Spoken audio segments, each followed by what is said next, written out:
Tibetan history is at a precipice. The future of Tibet's spiritual leadership hangs in the balance. Tenzin Gyatso, the 14th Dalai Lama, is 85 years of age. The question is now unavoidable. What will happen when the Dalai Lama dies? Will 5 centuries of tradition prevail over modern geopolitics? Can Tibet lose all hope of greater autonomy? Welcome to Intrigued Mind. Today, we will explore what makes the succession of the 14th Dalai Lama such a complex issue, and the possible outcomes that might rock the world when Tenzin Gyatso passes. The Dalai Lama title dates back nearly 500 years. It refers to the spiritual head of the Gelug or Yellow Hat school of Tibetan Buddhism, which holds that he or she is the incarnation of a bodhisattva, a person on the path toward Buddhahood. Specifically, the Dalai Lama is said to be the incarnation of the bodhisattva of compassion. Tenzin Gyatso is the 14th in a line of succession stretching back to the first figure identified as the reincarnation, Gendun Grupa, who was active in the 15th century. The reincarnate successors, called tulkus, are believed to inherit a lineage of sacred teachings and are rigorously trained from a young age by students of the predecessor. Traditionally, when the Dalai Lama dies, a succession ritual is held. Tibetan monks, called lamas, essentially join together in a search party to find the successor, looking out for signs of unusual children born within a short time span of the Dalai Lama's death. When the candidate is found, he or she is subjected to a variety of tests. One of these involves presenting the candidate with several pairs of objects. Within these, the child has to identify the ones which belong to the former Dalai Lama and separate them from the fakes. After the committee is certain of the successor, the child and his or her family are ceremonially taken to the Tshepung monastery in Lhasa to master the teachings of the tulku and train for the spiritual leadership of Tibet. Now, a similar succession ritual could still take place after the death of Tenzin Gyatso. However, the realities of modern geopolitics in Tibet have seriously brought this into question. To understand this, we briefly need to turn to the history of the region and its ties to the Dalai Lama. Though native Tibetans have never been completely unified in terms of identity, they have historically seen themselves as apart from their East Asian neighbors, particularly the Chinese. In the 17th century, Tibetans were unified under the leadership of Ngawang Lobsang Gyatso, the 5th Dalai Lama, uniting Tibetans under the Yellow Hat sect of Buddhism. Gyatso established a tradition of a spiritual leader presiding over an independent Tibetan state. The Himalayan region would subsequently pass into the hands of the Qing dynasty. But in 1913, following the overthrow of the Chinese Empire, Tibet declared its independence.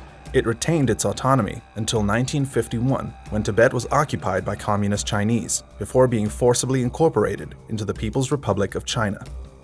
After a failed Tibetan uprising in 1959, the incumbent Dalai Lama, fearing for his life, fled to India with a handful of supporters. In Dharamshala, in the state of Himachal Pradesh, Gyatso created a Tibetan government in exile and re-established thousands of Tibetan refugees who crossed the mountains to join their exiled leader. From there, he has pioneered institutions and organizations protecting the traditions, culture, and freedoms of Tibetans. He has written extensively, not only on Buddhist teachings, but also on the state of repression of Tibetan peoples under the Chinese government. Tenzin Gyatso has therefore been much more than Tibet's spiritual leader. He has used his influence to champion Tibetan self-determination, and the historically political dimension of the Dalai Lama has made him one of the biggest threats to the Chinese Communist Party. Until the 1980s, the Dalai Lama was intent on full independence for Tibet, while his own position has shifted to demands for, quote, meaningful autonomy. Tibetan separatism is a real, living force. On top of sovereignty matters, the separatist cause has had to deal with CCP attempts to cement insidious control over the region with claims of cultural genocide. Hundreds of thousands of Tibetans have been forced into re-education camps over the decades, where their local traditions and cultures have been suppressed in favor of ideological loyalty to the Communist Party. Buddhist monasteries in Tibet have been stripped of all religious imagery and replaced with Chinese propaganda. Many Tibetans have also been arrested for owning portraits or photographs of the Dalai Lama, or for communicating with exiles. The loudest dissenting voices we hear in the news are those of the Tibetan diaspora, based mainly in India, Nepal, and the US. Protests within Tibet, however, have persistently been silenced. Since 2009, over 150 cases of self-immolation have been reported in the region. Against this backdrop, the succession of the Dalai Lama is of paramount importance to the Chinese state. As long as Tibetans believe their ideological leader is the Dalai Lama and not the CCP, Chinese control over Tibet remains in jeopardy.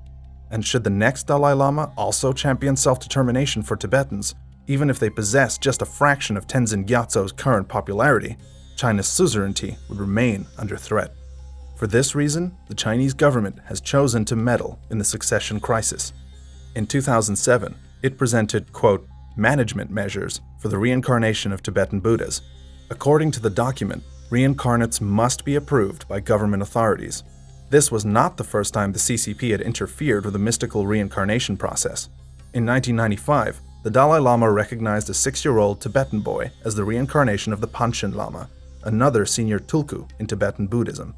Within days, the Chinese government detained him. Believed to be under house arrest, he has not been seen in public ever since.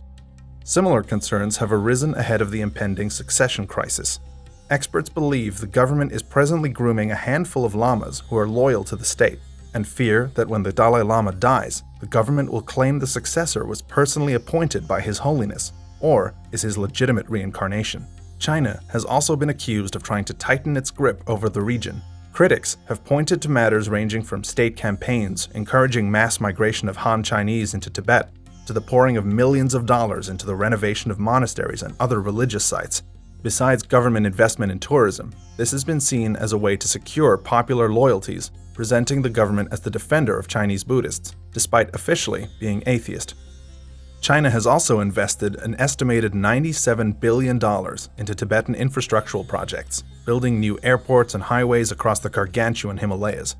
Commenters have called these projects superficial, and that they're only ways to establish further control over the region and advance official ambitions at the expense of Tibetan traditions and culture. So how has the Dalai Lama reacted to Chinese interference in the succession issue? For one, Tenzin Gyatso has flatly rejected China's authority in the reincarnation process, claiming he alone has, quote, sole legitimate authority over where and how he will reincarnate, and condemning the publicly atheist government on, quote, contradicting their own political ideology. So, what could happen? If both the CCP and Gelug confirm the next successor, the world could well be faced with two alternate Dalai Lamas.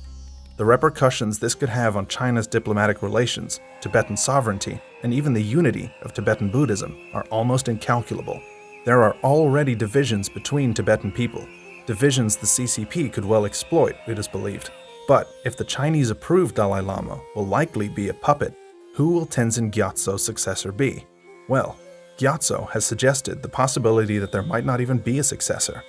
In 2014, he stated that the, quote, institution of the Dalai Lama has served its purpose. We had a Dalai Lama for almost 5 centuries. Let us then finish with a popular Dalai Lama. Though this message is somewhat ambiguous, his statement could reflect pessimism on the fate of the institution and a willingness to end it before further Chinese meddling tarnishes the institution's legacy and memory. Ending the institution and choosing not to reincarnate might also be problematic. It could potentially provoke a spiritual crisis for Buddhists around the world, not just Tibetans, and with a whole range of manifestations. It could also be a substantial blow to the international movement for Tibetan self-determination. Should Gyatso choose to reincarnate, however, he has stated that it's unlikely to take place in Tibet, but rather in a, quote, free country, which could mean India. He's also suggested his successor could be a woman.